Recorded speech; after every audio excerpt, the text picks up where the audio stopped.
Hi my dear DSC aspirants, మీ రిజల్ట్కై మీరు ఎంత టెన్షన్తో ఎదురు చూస్తున్నారో చెప్పనలవి కాదు. అందులో ముఖ్యంగాను ఎలా జరుగుతుంది, నార్మలైజేషను, డిఫికల్టీ లెవెల్ ఎలా ఉంటుంది, జాబ్ వస్తుందా రాదా, ఇన్ని ఏళ్ళు మేము కష్టపడి చదివాము, మాకు టైం ఇవ్వలేదు, ఒకేజీలో ఒకే పేపర్ పెట్టలేదు అని ఇంత మీమాంసలో మీరు ఉన్నారు కదా. మీకు కొంత ఊపిరిచ్చేటువంటి విషయం ఇప్పుడు ఒకటి ఉంది. అదేనండి, మనకు ఎస్సీ రిజర్వేషన్ చాలా తక్కువ అటెన్షన్ మీరు దీనికి పే చేశారు. కానీ ఇక్కడ మనం పోస్టులు చూస్తేను దీనికి ఎంత వచ్చే ఛాన్సెస్ ఉన్నాయి ఈ వీడియోలో మనం తెలుసుకుందాము. ఈ కేటగిరీకి వచ్చే ఛాన్సెస్ జాబ్ ఒక్కొక్క చోట డ్యామ్ షూర్ తప్పకుండా వస్తుంది, అటెండ్ అయితే చాలు అన్న సిచ్యువేషన్స్ కూడా ఉన్నాయి. కాబట్టి వీడియో చివరి వరకు జాగ్రత్తగా చూడండి. ఇంతవరకు సబ్స్క్రైబ్ చేసుకోకపోతే సబ్స్క్రైబ్ చేసుకోండి, బెల్ ఐకాన్ నొక్కండి, నోటిఫికేషన్స్ వస్తాయి. ఈ లాస్ట్ రోజులు మీకు చాలా చాలా ఇంపార్టెంట్ రిజల్ట్ వచ్చే వరకు. అలాగే ఒక లైక్ చేయండి. మనము ఈ వీడియోలోకి వెళ్దాం. ఇప్పుడు ఎస్సీ వర్గీకరణ చేపట్టి మనకు డిఎస్సి పోస్ట్పోన్ అయిందండి.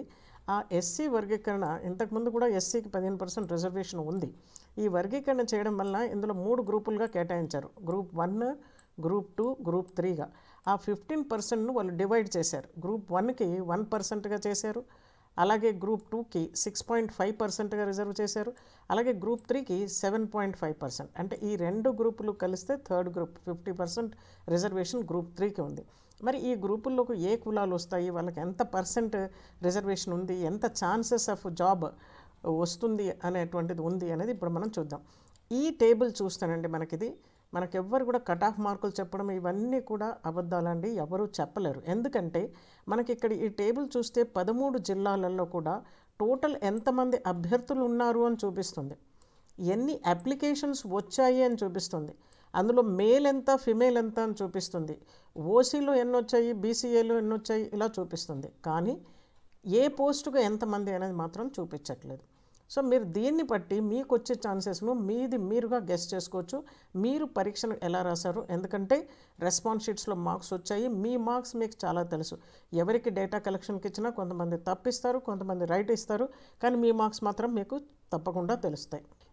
ఇది చూసుకుంటే మనకు ఈ ఎస్సీ గ్రూప్స్ 3 కేటగిరీస్ కూడా చూసుకుంటేనండి, టోటల్ ఒక్కొక్క గ్రూప్లో ఎంతమంది అప్లై చేశారు అనేది మాత్రమే చెప్తుంది.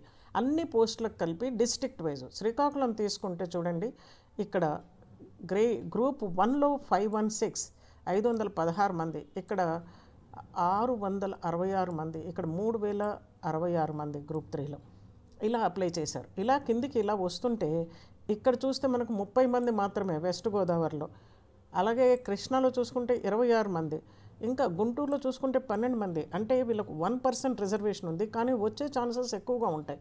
ప్రకాశంలో చూసుకుంటే 2, ఇక్కడ చిత్తూరులో చూసుకుంటే నుండి 4 ఉన్నాయి, రైట్. అలాగే ఇక్కడ అనంతపూర్లో చూసుకుంటే 1, అలాగే కర్నూలులో చూసుకుంటే 4. అంటే మనకు అప్లై చేసిన వాళ్ళు 4 ఇక్కడ ఒక్కరే, ఇక్కడ 4. సో ఇక్కడ 4 మంది అప్లై చేశారు, అలాగే ఇక్కడ కూడా 4 మంది అప్లై చేశారు. బట్ వేరేజ్ ఇక్కడ ఒక్కొక్కరే, ఎక్కడైతే కడప అండ్ అనంతపూర్లో ఒకరే అప్లై చేశారు. ఈ డేటా ప్రకారం మనకు గవర్నమెంట్ వెబ్సైట్లో ఉన్నటువంటి డేటా ప్రకారము ఈ డిస్ట్రిక్ట్స్కి గ్రూప్ 1లో ఎంతమంది, అంటే ఇక్కడ జాబ్ వచ్చే ఛాన్సెస్ చాలా ఎక్కువ. గ్రూప్ 3లో ఎంతమంది ఉన్నారు, 3066 మంది. శ్రీకాకుళంలో అప్లై చేస్తే 7.5 రిజర్వేషన్ ఉందండి. ఈ గ్రూప్ 3కి నేను ఇంతకుముందు చెప్పినట్టుగాను 7.5% రిజర్వేషన్ ఉంది. సో ఇక్కడ వీళ్ళకు కూడా ఛాన్సెస్ బ్రైట్గా ఉంటాయి. మనకు పేపర్లు కూడా చాలా ఈజీగా వచ్చాయని చెప్పారు. ఇది మనకి కాబట్టి ఎక్కువ ఛాన్సెస్ అనేవి ఉండడానికి అవకాశం ఉంటుంది. ఇక్కడ కూడా చూసుకుంటే చూడండి 7.5% రిజర్వేషన్ ఉంది. కర్నూలులో చూసుకుంటే 5,000 మంది అప్లై చేశారు. మనకు ఇందులో కూడా చూసుకుంటేను తక్కువ మంది చూస్తేను విశాఖపట్నంలో 2,821 మంది అప్లై చేశారు. ఇందులో చూసుకుంటే మనకు 7.5% అంటే ఛాన్సెస్ ఎక్కువ. అలాగే విజయనగరంలో 1,888 మంది అప్లై చేశారు. సో ఇలా చూసుకుంటే మనకు ఛాన్సెస్ ఎక్కువ. మరి ఇంత ఛాన్సెస్ పెట్టుకొని మీకు దానికి తగినటువంటి సర్టిఫికెట్ పెట్టుకున్నారా లేదా అనేది చాలా ఇంపార్టెంట్. మీకు దీనికి మామూలుగా ఇంతకుముందు మీరు ఎస్సీ సర్టిఫికెట్ తీసుకునేవారు. ఇప్పుడు కొత్తగా ఎప్పుడైతే వర్గీకరణ జరిగిందో, వర్గీకరణ అయిన తర్వాత మీరు సర్టిఫికెట్ తీసుకొని ఉండాలండి. మీ సర్టిఫికెట్ అనేది వర్గీకరణ అయిన తర్వాత సర్టిఫికేట్ తీసుకొని ఉండాలి కంపల్సరీ. ఆ సర్టిఫికేట్ ఎలా ఉండాలంటే మీ కాస్ట్, మీ కులం అనేది అందులో ప్రత్యేకంగా మెన్షన్ చేయబడి ఉండాలి. ఎందుకంటే ఇవి కులాలను పట్టే ఈ 1% కానీ 6.5% కానీ 7.5% కానీ ఉన్నాయి కాబట్టి, ఇంతకుముందు ఓన్లీ ఎస్సీలో అందులో కులాలు ఏవొస్తే అవి చూసుకున్నది.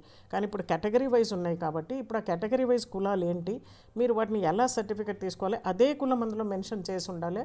అప్పుడే అది ఆ ప్రత్యేక కేటగిరీకి వస్తుందన్నమాట. సో ఇప్పుడు మీకు ఇది అర్థమైంది ఉంటాను ఎక్కడ ఛాన్సెస్ ఎక్కువ ఉన్నాయి అనేది, ఎక్కడ బ్రైట్ ఛాన్సెస్ ఉన్నాయనేది. When compare to all other చూసుకుంటే మనకి వీళ్ళకి ఇక్కడ ఛాన్సెస్ ఎక్కువ ఉన్నాయి, రిజర్వేషన్ ఉంది కాబట్టి. సో ఇప్పుడు ఆ కులాలు ఏంటి, ఆ కుల ప్రాతిపదిక మీద ఎలా రిజర్వేషన్ ఉంటుంది అనేది మనము చూద్దాం. ఇప్పుడు టోటల్ 59 సబ్ కాస్ట్లు ఉన్నాయి ఇందులో, ఈ షెడ్యూల్ క్యాస్ట్లో. వాటిని మనము ఇంతకుముందు అనుకున్నాము 3 కేటగిరీస్ చేశారు. ఆ కేటగిరీలో ఉన్న కులాలు ఏంటి అనేది ఇప్పుడు చూద్దాం. గ్రూప్ 1 అంటే ఆ గ్రూప్స్ ఏవైతే ఉన్నాయో 1లో మనకి గ్రూప్ 1లో 12 కాస్ట్లు ఉన్నాయండి, మొత్తం 12 కాస్ట్. దానికి మొత్తం 1% రిజర్వేషన్ ఉంది టోటల్గా. సో అవేంటంటే బావురి, చచాటి, చండాల, దండాసాయ్, డామ్, డోంబరా, పైడి, ఠాను, ఘాసి, హడ్డి, రెల్లి చంచాడి, గొడగలి, గొడగుల, మేతర్, పాకి, మోతి, తోటి, పమిడి, రెల్లి, సప్రు. ఈ కాస్ట్ ఉంటేనే మీ కాస్ట్ సర్టిఫికెట్లో దాన్ని గ్రూప్ 1 కిందకి కేటగరైజ్ చేస్తారు. సో ఇది మీరు లేకపోయినా ఇప్పుడు వెంటనే రెడీగా తీసి పెట్టుకోండి, ఇది చాలా చాలా ఇంపార్టెంట్. అలాగే గ్రూప్ 2లోకి తీసుకుంటే ఇక్కడ మీకు టోటల్ 18 కాస్ట్లు ఉన్నాయండి టోటల్. వీళ్ళకి మొత్తం 6.5% రిజర్వేషన్ ఉంది. అవేం కాస్ట్లో చూద్దాం ఇప్పుడు.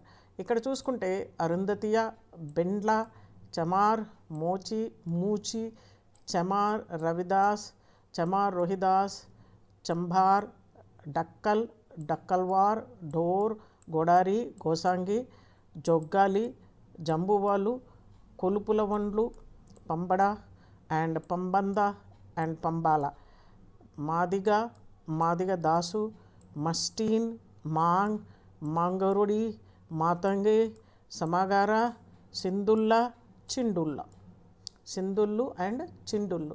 ఈ కాస్ట్లకు సంబంధించిన 18 కాస్ట్లకు వీటిని గ్రూప్ 2లో ఇన్వాల్వ్, ఈ గ్రూప్ 2లో ఇన్క్లూడ్ చేశారనమాట. ఇక్కడ నుంచి మొత్తము 18 అండి గ్రూప్ 2లోకి వచ్చేసాయి, రైట్.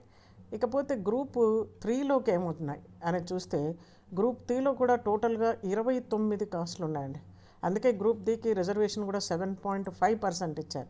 ఆ 29 కాస్ట్లు ఏంటో ఇక్కడ ఇప్పుడు మనము చూద్దాము.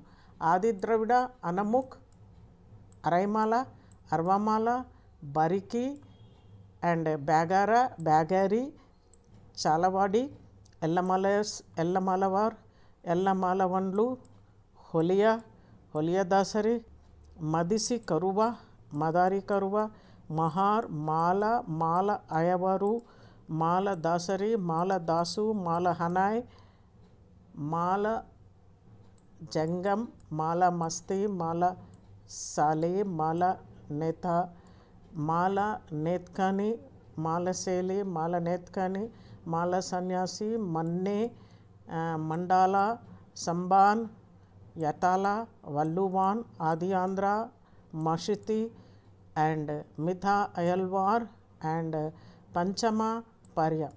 ఈ కాస్ట్లన్నీ కూడాను, ఈ 29 కాస్ట్లను మనకు గ్రూప్ 3లో ఇన్క్లూడ్ చేశారనమాట. వీళ్ళందరినీ కూడా మనకు గ్రూప్ 3లో ఇన్క్లూడ్ చేశారు. సో మై డియర్ ఫ్రెండ్స్, ఇప్పుడు మీరు నేను చెప్పేది ఏంటంటే కాస్ట్ సర్టిఫికేట్ తీసుకునేటప్పుడు వీళ్ళందరినీ కూడా గ్రూప్ 3లోనే, ఈ కాస్ట్ సర్టిఫికేట్ తీసుకున్నప్పుడు ఈ గ్రూప్ అని మీరు మెన్షన్ చేస్తే ఆ గ్రూప్లో ఇక్కడ మెన్షన్ చేసినటువంటి కాస్ట్లు మాత్రమే ఉండాలి.